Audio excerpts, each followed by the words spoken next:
बिस्मिल्लाहिर्रहमानिर्रहीम। उम्मीद है कि तमाम स्टूडेंट खैरियत से होंगे। आज एक नए यूनिट स्टार्ट करने वाले हैं एनाटमी के हवाले से।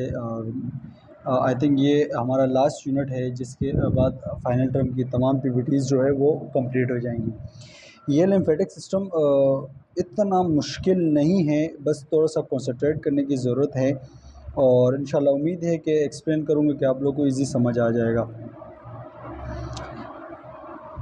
ये कुछ ऑब्जेक्टिव है इस यूनिट के हवाले से। अगर मैं आपको पहले से लिम्फेटिक सिस्टम के हवाले से कुछ बताऊं कि लिम्फेटिक सिस्टम जो है ये बेसिकली हमारे जो बॉडी टिश्यू उसके अंदर फ्लूइड को मेंटेन करने का काम करता है, और दूसरा ये हमारे जो इन्फेक्शंस आते हैं, जो जरासीम होते हैं, उसके अगेंस्ट ये क्या करता है, प्रोटेक्ट मैकेनिज़्म का फंक्शन परफॉर्म करता है।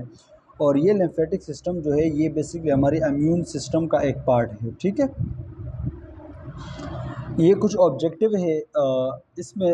जब define the lymph and the lymphatic system, इसमें पढ़ेंगे कि लिम्फ क्या है, लिम्फेटिक सिस्टम क्या है, उसके बाद लिम्फेटिक ऑर्गन कौन कौन से हैं और जनरल फंक्शन क्या है लिम्फेटिक सिस्टम का। ये स्टेप बाय स्टेप हम एक एक को डिस्कस करते हैं। ठीक है, ये कुछ ओवरऑल एक प्रॉपरली एक डायग्राम बनाई गई है, जिसके अंदर जो लिम्फेटिक वेसल जो है वो डिस्ट्रीब्यूट हुए हैं और वो दिखाए गए हैं। ठीक है, अभी बात आते हैं कि लिम्फेटिक क्या होता है। Basically what is the lymphatic system? The lymphatic system contribute to homeostasis by the draining interstitial fluid as well as providing the mechanism of the defence against of the disease. मैंने आपको start में बताया था कि ये lymphatic system एक काम क्या करता है, हमारी बॉडी के होम्योस्टेसिस के मेंटेन करने में भी एक हेल्प करता है। ये कैसे हेल्प करता है? जो फ्लूइड होते हैं, जो टिश्यू के फ्लूइड होते हैं, बेसिकली उसको मेंटेन करने का काम करता है, और उसके साथ साथ अगेंस्ट दूसरा क्या काम करता है, डिफेंस का अगेंस्ट काम करता है। कोई भी बाहर से फॉरेन पार्टिकल्स आते हैं या कोई एंटीजन वगैरह आते हैं तो उसके अगेंस्ट प्रोटेक्ट का काम करता है, उनको किल करने का काम करता है। दूसरी बात है, lymphatic system consist of fluid called lymph. ये एमसीक्यूज आ सकता है। लिम्फेटिक सिस्टम के अंदर लिम्फेटिक फ्लूइड होता है, उस लिम्फेटिक फ्लूइड को हम लिम्फ कहते हैं, और ये जो लिम्फ है ये बेसिकली एक क्लियर फ्लूइड होता है। ठीक है, तो ये जहन में रखना एमसीक्यूज आ सकता है कि लिम्फेटिक के अंदर जो लिम्फेटिक फ्लूइड है उसको हम क्या कहते हैं, उसको बेसिकली लिम्फ कहा जाता है। Lymphatic system consist of fluid called lymph, lymphatic vessels called lymphatic vessels that transport the lymph, a number of structure and organs containing lymphatic tissue and red bone marrow। ये बताया जा रहा है कि lymphatic जो सिस्टम है इसके अंदर लिम्फ फ्लूइड होता है, जिसको हम लिम्फ कहलाते हैं। उसके साथ साथ इस लिम्फेटिक सिस्टम के अंदर लिम्फेटिक वेसल्स होते हैं।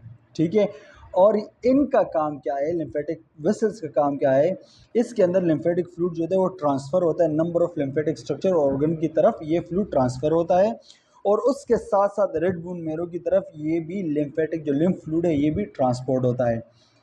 फिर आगे लिखा कि red bone marrow where the stem cell develop into the various type of the blood cells including lymphocyte. Red bone marrow के अंदर स्टीम सेल्स पाया जाता है, और उस स्टीम सेल का काम क्या है, मुख्तलिफ़ किस्म के सेल्स को डेवलप करना, और उनमें से एक सेल लिम्फोसाइट सेल भी डेवलप होता है। ठीक है, अभी यहाँ पर लिखा है the function of the lymphatic system. Lymphatic system का फंक्शन क्या है? बेसिकली लिम्फेटिक सिस्टम हमारी बॉडी के अंदर किस तरह का फंक्शन परफॉर्म करती है। लिम्फेटिक सिस्टम हैज़ 3 फंक्शन, 3 किस्म के फंक्शन लिम्फेटिक सिस्टम परफॉर्म करती है। Drainage, excessive interstitial fluid. देखो पहले मैं आपको बताऊं कि इंटरस्टिशियल फ्लूइड बेसिकली कहते हैं कैसे। इंटरस्टिशियल वो फ्लूइड होता है जो हमारे सेल्स होते हैं बॉडी के सेल्स के जो अराउंड सराउंडिंग में जो फ्लूइड होता है, सेल्स के सराउंडिंग, सेल के इनसाइड नहीं, सेल के सराउंडिंग में जो भी फ्लूइड है उसको इंटरस्टिशियल फ्लूइड कहा जाता है। ठीक है, उसके बाद ये ट्रांसपोर्ट डाइटरी लिपिड। ये लिम्फेटिक वेसल्स जो है इसके अंदर क्या होता है, जो डाइटरी लिपिड्स होते हैं, वो लिपिड जो हम फॉर एग्जाम्पल खुराक में लिपिड खाते हैं, वो लिपिड जब हमारे इंटेस्टाइन के अंदर चले जाते हैं वहाँ से ये लिम्फेटिक वेसल उसको ले लेती है और उसको ट्रांसपोर्ट करती है, ठीक है। उसके बाद carrying out of the immune response, third function क्या परफॉर्म करती है, इम्यून रिस्पॉन्स। इम्यूनिटी सिस्टम का क्या काम है कि बाहर से कोई भी फॉरेन सब्सटेंसेस आते हैं उसको पहचानती है, उसके खिलाफ एंटीबॉडीज़ बनाती है, किल करती है। सेम इसी तरह ये भी इम्यून रिस्पॉन्स की तरह काम करता है, कोई भी बाहरी फॉरेन सब्सटेंसेस आते हैं उसके अगेंस्ट एंटीबॉडीज़ बनाती है, उसको किल करती है। आगे हम पढ़ते हैं कौन सी एंटीबॉडीज़ बनाते हैं। Drainage excess interstitial fluid, lymphatic vessels drain excessive interstitial fluid from the tissue space and return into the blood। ये क्या करते हैं, ये लिम्फेटिक वेसल्स क्या करते हैं, जो एक्सेसिव फ्लूइड होता है, जो इंटरस्टिशियल फ्लूइड होता है, जो सेल्स के सराउंडिंग बहुत ज़्यादा फ्लूइड, उस फ्लूइड को वहाँ से लेता है, रिटर्न करता है ब्लड के अंदर। एक फंक्शन इस तरह परफॉर्म करता है। दूसरा, ट्रांसपोर्ट करता है डाइटरी लिपिड।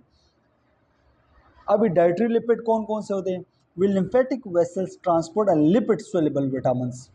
फॉर एग्जांपल, ये ए डी ई एंड के, ये vitamin A, vitamin D, vitamin E, vitamin के, ये चारों वो विटामिन होते हैं जो फैट के अंदर सोल्युबल हो जाते हैं, फैट के अंदर सोल्युबल हो जाते हैं।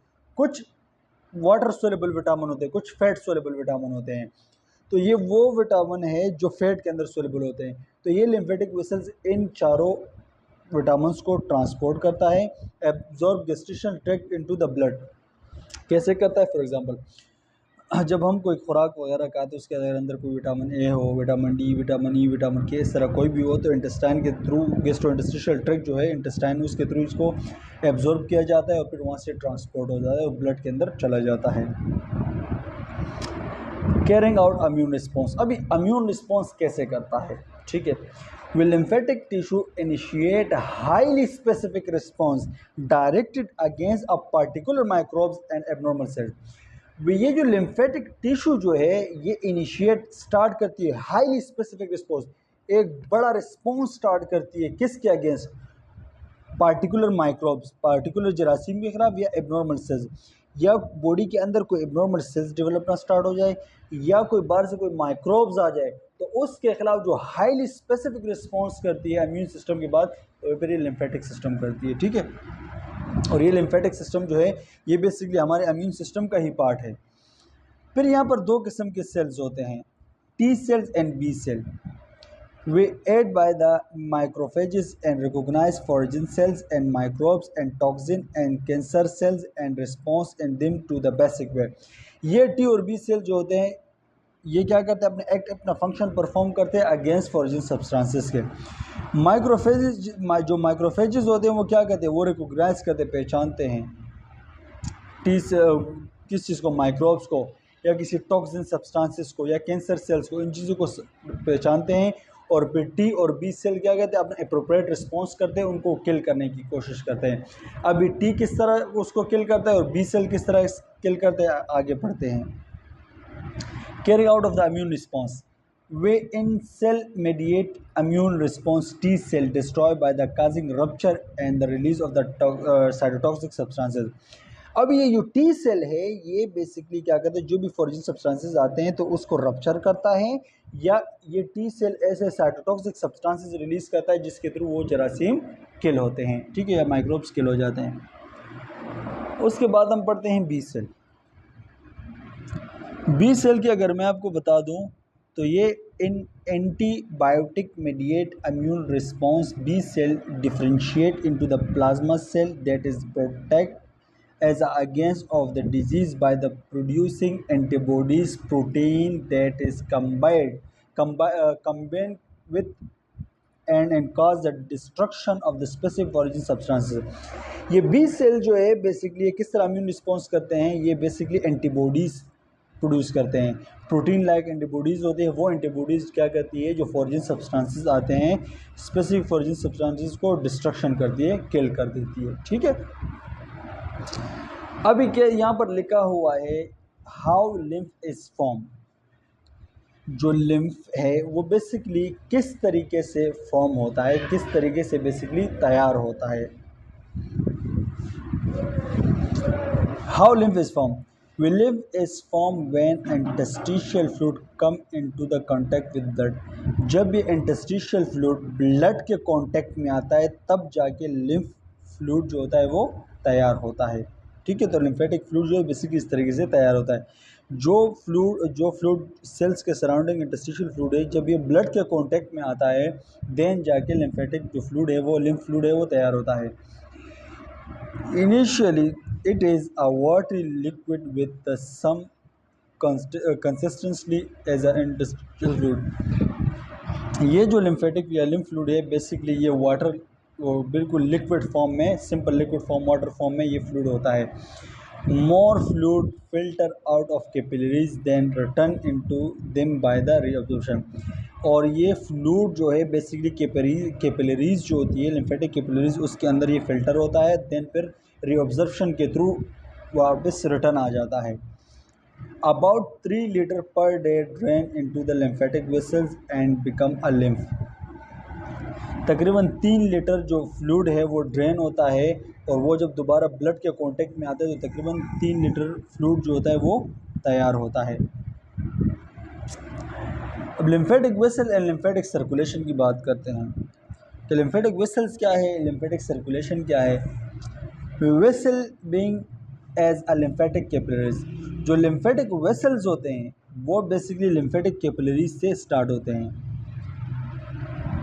जैसे कि मैं आपको एग्जांपल बता दूं कि ये लिम्फेटिक वेसल कैसे स्टार्ट होते हैं। अगर मैं आपको एग्जांपल बता दूं, पहले कैपिलरीज होती है, फिर आर्ट्रियूल्स, फिर आर्टरी। इसी तरह जैसे वेन्स वेस्कुलर कैपिलरीज होती है वेसल्स की, उसके बाद वेन्यूल्स होता है, देन जाके वेन। इसी तरह पहले जो लिम्फेटिक कैपिलरीज होता है, लिम्फेटिक कैपिलरीज से फिर क्या हो जाता है, लिम्फेटिक जो वेसल्स होते हैं वो आगे उसकी तरफ मूव हो जाते हैं। यहाँ पर इसमें दिखाया भी गया है, मैं आपको यहाँ पर दिखाता हूँ इसमें। अच्छा, इसमें क्या है, the thin vessels located in the space between cells close at one end. ये जो लिम्फेटिक वेसल्स होते हैं बेसिकली ये एक इस तरह के वेसल्स होते हैं, ये एक एंड पे क्लोज हुए होते हैं, एक एंड पर ये क्लोज होते हैं। और ये लिम्फेटिक वेसल वाहिद ऐसे वेसल्स होते हैं जिनके अंदर एक ही डायरेक्शन में ब्लड जो होता है वो मूव होता है, सिर्फ आता है ब्लड, जाने का कोई रास्ता इसमें नहीं होता, सिर्फ एक ही रास्ते में ब्लड फ्लो मूव होता है। मैं आपको भी आगे दिखाऊंगा, ठीक है। उसके बाद unite to form a large lymphatic vessels. ये जो स्मॉल ब्लड वेसल्स होते हैं जैसे कि लिम्फेटिक कैपिलरीज से फिर क्या स्टार्ट हो जाएंगे, लिम्फेटिक वेसल्स। फिर ये जब लिम्फेटिक वेसल्स आगे, बहुत सारे लिम्फेटिक वेसल्स आगे जाके एक बड़ा लार्ज लिम्फेटिक वेसल्स बना लेते हैं, ठीक है। Resemble in when is a structure but thinner wall and the more vessel। और ये जो लिम्फेटिक वेसल्स होते हैं ये बेसिकली वेन की शक्ल में होते हैं। इसका स्ट्रक्चर कैसे होता है, वेन की तरह होता है, मगर इसके अंदर मसला क्या होता है, with thinner wall and the more valve. इस लिम्फेटिक वेसल के जो वॉल्व होते हैं, दीवारें, वो पतली होती है और उसके अंदर जो छोटे छोटे वॉल्व्स होते हैं वो ज़्यादा होते हैं। वेन्स के अंदर ये वॉल्व्स जो होते हैं, वॉल्व, ये बेसिकली वेन है लंबा, उसके अंदर छोटे छोटे वॉल्व होते हैं, जैसे दरवाजे होते हैं, वो उसको ब्लड को आगे की तरफ मूव करने में मदद करते हैं। इसी तरह ये जो वॉल्व होते हैं ये लिम्फेटिक वेसल्स के अंदर भी मौजूद है, मगर लिम्फेटिक वेसल्स के अंदर ज़्यादा होते हैं, वेन के अंदर कम होते हैं, ठीक है। और वेन्स का जो वॉल है वो थोड़ा मोटा सा होता है और इसका ये थिनर होता है। Passes through the lymph node. ये लिम्फेटिक वेसल जो है इसके अंदर जो फ्लूइड होता है ये जाता है लिम्फेटिक नोड के पास, ठीक है, लिम्फेटिक नोड के थ्रू पास होता है। वे encapsulated beans and shape organ with a mass and B and T cell masses. फिर ये कहते हैं लिम्फेटिक नोड क्या है, अभी ये लिम्फेटिक नोड की बात हो रही है। ये लिम्फेटिक नोड जो होता है ये बीन शेप ऑर्गन होता है। क्या होता है, बीन शेप ऑर्गन होता है और ये इनकैप्सुलेटेड, ये कैप्सूल की फॉर्म में अंदर क्लोज हुआ होता है। और इसके अंदर दो किस्म के सेल होते हैं, बीओटी सेल। बीओटी सेल का फंक्शन मैं आपको बता देंगे, बीओटी सेल का फंक्शन क्या है।